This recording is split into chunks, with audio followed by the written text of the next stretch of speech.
Well, great win today by our guys. Definitely not pretty. Came from behind, had some opportunities. Offensively, did a nice job there in the first of getting a couple guys on. Briar Hawkins, attacked the first pitch strike and got a sac fly there. And, give their offense credit. They attacked Strider. 4 hits in the second inning, all on first pitch strikes. So they were on the attack today, and but Strider did a really good job of limiting his damage. Continued to pound the strike zone. Matt Clark was the difference today for us. Obviously with Spencer being on a pitch count, we needed Matt to be really good for us, and Matt was outstanding. 3 innings, only 1 hit, 4 punch outs, and Carson was Carson. We had opportunities in the 6th. Pretty frustrating. Bases loaded, nobody out, and we didn't get anything out of it. Made a mistake there at first base, passed a runner. That was what the review was over. So give Coach Kingston credit for that. That's not always something that you see as the opposing coach. He saw that, and I give him credit for that. But we persevered, and that was a big deal for us. We've had time and time again opportunities to drive runners in, and we haven't been able to do it. But we persevered. We didn't get down, and obviously the 7th inning was huge. Hawkins hit the sac fly. Parker with the big, double 2 RBIs, and then Hack followed it with a single RBI. And I thought we played a really good game defensively today too. I know we had a couple errors, but Parker made a great play at shortstop. We moved him to shortstop today. Made a great play there in the first inning. Then we turned a big double play, 5-4-3 in the second. Just thought overall we played a good game defensively. We pitched outstanding. Offense is still a work in progress. We know that, but we competed today, and we put together a lot of good at-bats, a lot of quality at-bats, and found a way to win. Monte, could you expand a little bit on just what that says about the mental makeup of your team? Because you really could have gone into a hole after that bad break in the 6th and not getting a run home and a 1-run ball game. Well, just really proud of our guys for winning the last 9 outs of the ball game. I mean, we preach that and talk about that with our team an awful lot. And we did that. Again, we got into the last 9 outs in the 7th inning is when we broke it open, and we pitched extremely well for the last 9 outs of the ball game. And, that was the difference in the game. It was a 2-1 game up to that point, and, we found a way to win the back half of that game. I'll just give my guys credit. Again, you could certainly be, let down and frustrated in the dugout after the 6th inning that we had, and for us to respond in the 7th inning the way we did, and had another opportunity in the 9th. Again, we're a work in progress on offense. But you just look at it over the course of this weekend. We score 7 runs, 5 runs, and 5 runs. And with our pitching staff, if we play good defense and we get a couple guys going, some of these older guys that have played some for us, we get some of these guys going offensively, then, I think our team will only continue to get better.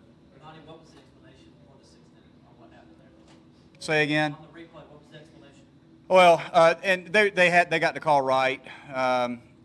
So what happened in the play? We had bases loaded, nobody out. Dylan had 2 strikes on him. He hit the flare to left field. Well, initially, Briar got off the bag because he saw, that it was a low line drive. And then as he was catching the ball, he came back and tried to tag. Once he tried to tag and he dropped the ball, then he had to go to pick up the ball, threw him out. I think when we teach our guys anytime a runner at third tags to tag yourself. So we were trying to tag up in case that throw came to the plate so we could move up to second and third with 1 out. So Hack was at first base, and I don't think Hack was off the bag very much. I think he had come back to tag, and he wasn't very far off the bag. And Dylan's running with his head up, looking at the ball. When he didn't catch the ball, he went too far and passed him. And that was the call. So, again, they made the correct call. It's frustrating, obviously, at that time because you think sometimes that may be the opportunity that you have in the game. But we did a good job of just being able to move on from it. And found a way again in the 7th to score runs. No, I didn't. I didn't because I think oftentimes when you talk about things like that in the game and you're a little bit frustrated as coach, I tried to show no emotion whatsoever when that happened. I just wanted to send a message to my team that we got to move on. We talk about being mentally tough. Mentally tough people move on when they face adversity, right? When you fail, you got to be able to squash it and move on to the next pitch and keep playing. And that's what we did. So I'm proud of our guys for not letting the 6th inning affect us in a negative way. We didn't lose any energy in the dugout on defense or on offense there. Were you aware immediately that was reviewable? Yeah, I was aware of it. Anytime they go into review a play, they can review the whole play in its entirety. Okay, so they can review not only like if he caught it or not, but they can review where all the runners are and everything that goes on within that play. So sometimes when they go in there and look, they may see something else that was not the case there. He actually asked them to go in there and see if he passed a runner, and he did. But you talked about it on Friday, not having to use Spires. How much of a comfort was it once you got the lead, knowing that you had a fresh Spire? Well, Spires was up to 94, I think, on the board. The board was right. We had it running today, and obviously you could see that Spires was fresh just based on his velocity. So, it was great to have him at his best for the last 2 innings, to win the series. Were you shocked not to see Brett Carey there in the seventh? Cam Trinell came in. I'm sorry, say that again. Were you shocked to see not to see Brett Carey when they brought Cam in? No, I'm not. He threw 20 pitches yesterday because they had to use him in the right spot at the right time, and that's a tough decision for a head coach to use. I mean, just imagine if we would have used Spires yesterday for 20 pitches. We better pick our spot wisely. You're talking about running a guy out there with no day's rest, and he's can only probably give you 1 inning. You better pick the right time to bring him in. So no, I'm not. I think that's a tough decision to make for a head coach as far as exactly when you can use a guy when you can only get 1 inning out of him. No, I don't necessarily think it was.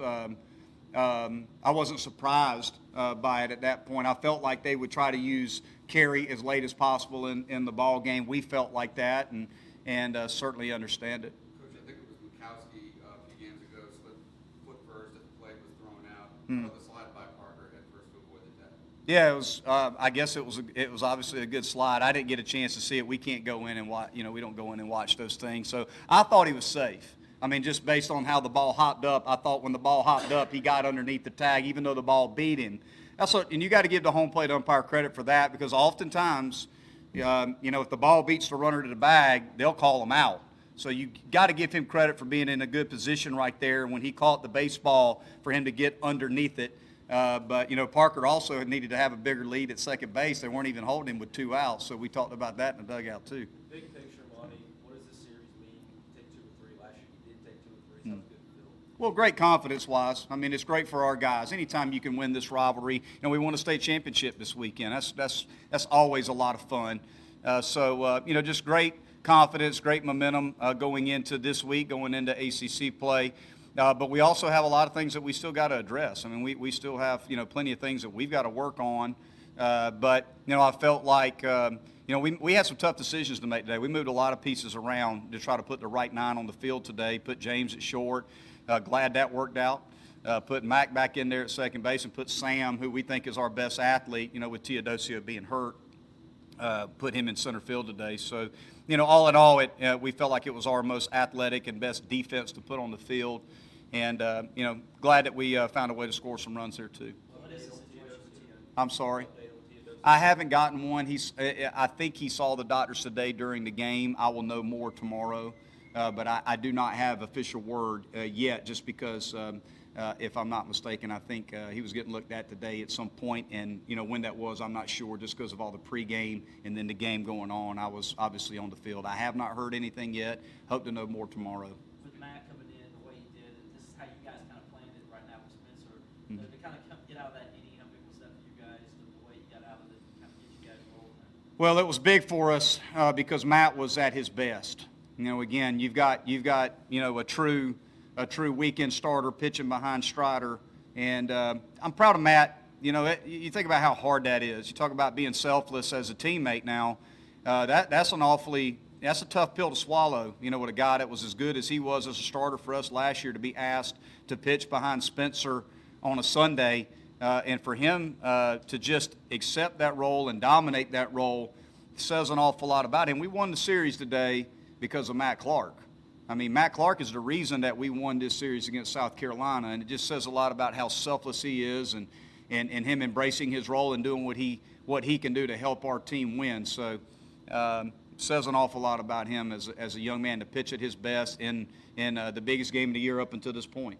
Do you have an update on Sheldon I will know more hopefully this week on Sheldon.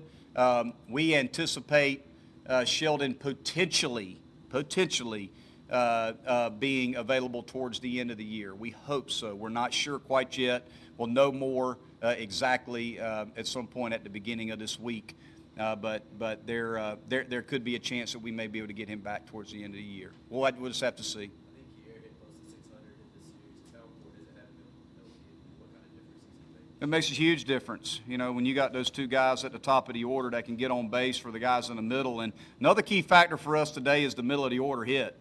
I mean, that's another, you know, you look, we had 5 RBIs between Hawkins, Parker, and Hackenberg. So 4, 5, and 6 did a good job of driving some runners in today. But Kier has been just so consistent, and you know, it's so nice to have him healthy and doing what he's doing, and we just got to, you know, keep our fingers crossed, keep doing everything we can to manage his workload to keep him healthy. How good was it to see Sam reach base a couple times with the bunt single and steal a base and kind of give him some confidence? Well, that's what Sam's got to do. You know, Sam's got to get on base. When Sam gets on base, you can see what he does. I mean, we ran a fake bunt steal, and he stole the bag easy, and you know, Sam's a dynamic athlete. When he gets on base, he can make things happen. Thank you, Coach. Yep.